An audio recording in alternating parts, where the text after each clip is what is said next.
Hello everyone, Scott Hamlin here, physiotherapist at This Is Helpful. While you're sitting at work today, I'd like you to consider two things that can affect your performance in the water.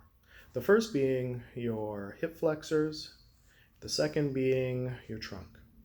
The seated position that we generally have when we sit in front of that computer screen can lead to some stiff, weak hip flexors. And this is important because it can cause a decrease in your performance.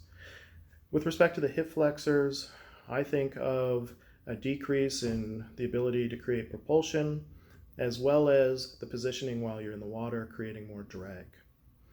For these two reasons, it would be good to address those hip flexors in terms of trying to keep them more mobile and strong with some good endurance so it doesn't affect how you are in the water. The second thing to consider is how the seated position affects your trunk. Now, again, the seated position in a slumped posture will create a weaker trunk. This is important because of positioning in the water as well as the transference of energy and force as you're trying to swim. It also affects the way that you're able to control the rotation as you're doing a freestyle type of swim.